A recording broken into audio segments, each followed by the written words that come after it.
Organic सब्जी खाने का टेस्ट ही अलग होता है। इस ब्रोकली को हमने ऑर्गेनिक तरीके से अपने किचन गार्डन में उगाया हुआ है। ब्रोकली खाने में बहुत ज़्यादा टेस्टी होती है और ये गोभी की फैमिली से आती है।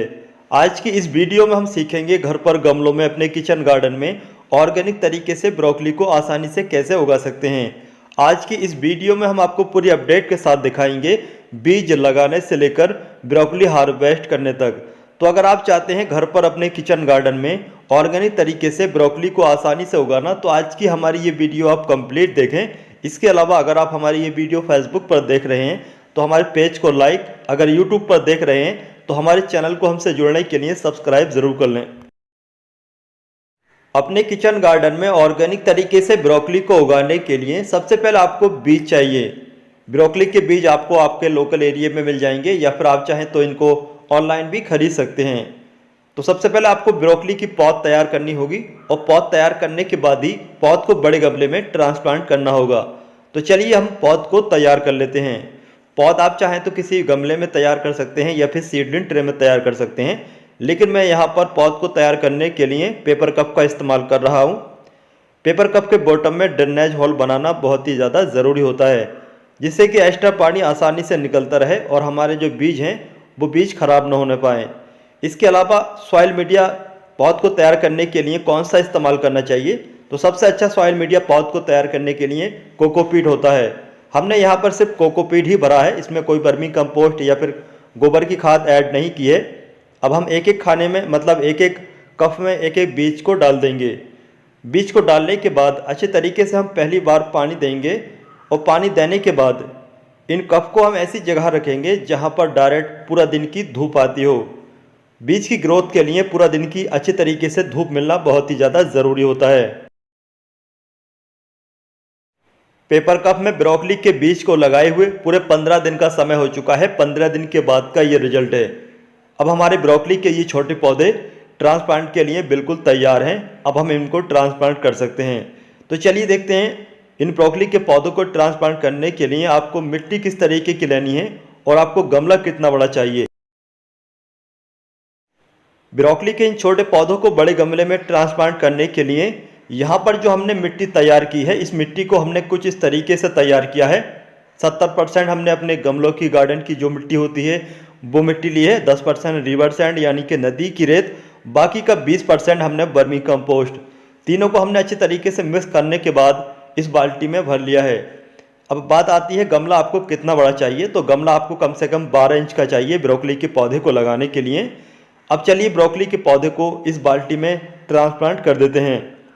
पहली बार अच्छे तरीके से हमें पानी देना होगा और पानी देने के बाद में इस पौधों को मतलब इस बाल्टी को हम ऐसी जगह रखेंगे जहां पर डायरेक्ट पूरा दिन की धूप आती हो।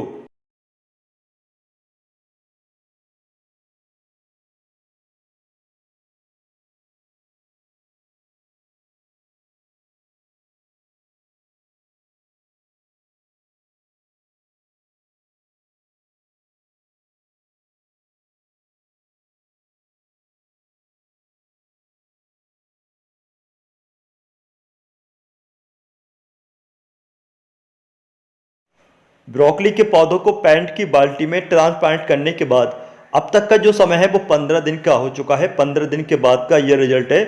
ब्रोकली के इन पौधों की ग्रोथ बहुत ही स्लो चल रही है। अब हम थोड़ा वर्मी कंपोस्ट ऐड करेंगे मिट्टी की हल्की गुड़ाई करने के बाद। और यहाँ पर मैं आपको एक बात बताना चाहता हूँ, ब्रोकली के पौधों में पानी की कमी नहीं होना चाहिए। अगर ब्रोकली के पौधों में पानी की कमी हो जाती है तो पौधे एक साइड में झुक जाते हैं, हो सकता है पौधे खराब भी हो जाएं। इसलिए आप पानी का खास तौर से ध्यान रखें। चलिए अब हम पौधे की हल्की हल्की गुड़ाई करने के बाद थोड़ा थोड़ा वर्मी कंपोस्ट ऐड कर देते हैं, जिससे कि इन पौधों की ग्रोथ और भी तेजी से होने लगे। ब्रोकली के पौधों की मिट्टी की गुड़ाई करने के बाद और वर्मी कंपोस्ट ऐड करने के बाद अब तक का जो समय है वो 20 दिन का हो चुका है। 20 दिन के बाद का ये रिजल्ट है। वर्मी कंपोस्ट ऐड करने के बाद पौधों की ग्रोथ बहुत तेजी से चली। जैसे कि आप यहाँ पर देख रहे हैं, पौधे बिल्कुल ग्रीन और हेल्थी हैं।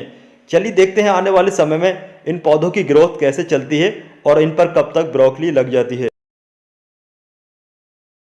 इन सभी पौधों में ब्रोकली के फूल बनना शुरू हो चुके हैं। जैसे कि यहाँ पर आप देख रहे हैं, ये ब्रोकली अब बिल्कुल हार्वेस्ट के लिए तैयार है। इस ब्रोकली को हम हार्वेस्ट कर सकते हैं। अगर आप ब्रोकली को थोड़ा लेट हार्वेस्ट करते हैं तो ब्रोकली के ये जो आप दाने दाने से देख रहे हैं, इनमें से फूल बनना शुरू हो जाते हैं। फूल बनने के बाद में अगर आप हार्वेस्ट करते हैं और इसको बनाते हैं तो ये खाने में अच्छी नहीं होती है, इसलिए फूल बनने से पहले ही आप इनको हार्वेस्ट कर लें। तो जैसे कि आप देख पा रहे हैं सभी पौधों में छोटी छोटी ब्रोकली बन रही है, लेकिन अभी इनको हार्वेस्ट करने में थोड़ा टाइम लगेगा। ब्रोकली का जो ये बड़ा फूल है, चलिए इसको हम हार्वेस्ट कर लेते हैं। ब्रोकली के फूल को हार्वेस्ट करने के लिए जो भी आप कैंची, कटर या फिर दूसरा कोई भी टूल इस्तेमाल कर रहे हैं वो तेज़ धार का होना चाहिए, शार्प कट लगना चाहिए। एक ही बार में अगर आप फूल को काट लेते हैं तो आपका जो पौधा है वो अच्छे तरीके से ग्रोथ करता रहता है और आने वाले समय में उस पर और भी फूल यानी कि ब्रोकली लगना शुरू होती रहती हैं। लेकिन अगर आप एक ही बार में ब्रोकली हार्वेस्ट नहीं करते हैं तो आपका पौधा खराब हो सकता है। जैसे कि यहाँ पर आप देख रहे हैं, हमने इस ब्रोकली को जो हार्वेस्ट किया है, इसके नीचे की जो पत्तियाँ हैं यहाँ से छोटी छोटी ब्रोकली बनना शुरू हो रही हैं। आने वाले समय में यही छोटी छोटी ब्रोकली बड़ी हो जाएंगी और हम इसको हार्वेस्ट कर सकते हैं। लेकिन बाद में जो ब्रोकली बनती हैं वो थोड़ा छोटे साइज़ की बनती हैं, लेकिन अगर आप सही फर्टिलाइजर देंगे तो इनका साइज भी अच्छे तरीके से बढ़ता रहता है। तो दोस्तों, इस वीडियो में बताई गई ये जानकारी और ब्रोकली को उगाने का बिल्कुल आसान ये तरीका आपको कैसा लगा, इसके बारे में आप हमें कमेंट बॉक्स में कमेंट करके ज़रूर बताइए। अगर आपको ये वीडियो पसंद आती है तो इस वीडियो को लाइक और शेयर कर सकते हैं अपने दोस्तों के साथ।